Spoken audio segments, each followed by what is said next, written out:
শর্ত সাপেক্ষে শুভেন্দু অধিকারী রাজ্যের বিরোধী দলনেতাকে মহেশতলা যাওয়ার অনুমতি দেওয়া হয়েছে আজকে কোর্টের তরফ থেকে।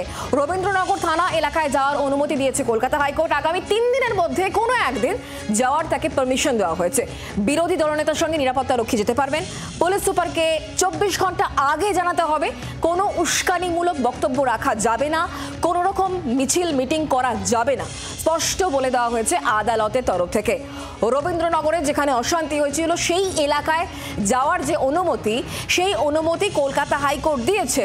আগামী 3 দিনের মধ্যে কোনো একদিন যাওয়ার অনুমতি।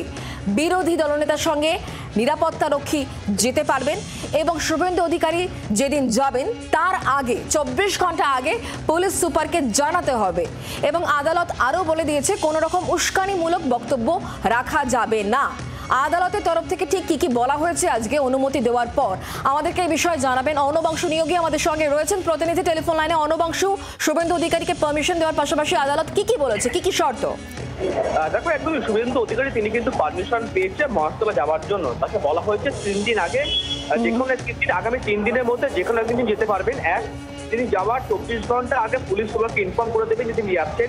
তিনি মাত্র একজনকে সঙ্গে নিয়ে যাবেন। আর দ্বিতীয়ত বলা হয়েছে কোনো মিটিং করা যাবে না, প্রভোকেটিভ বা উস্কানিমূলক কোনো মন্তব্য করা যাবে না, এই শর্ত দিয়েছে কলকাতা হাইকোর্ট। বাংলার আওয়াজ, বাঙালির আবেগ, জি 24 ঘন্টা।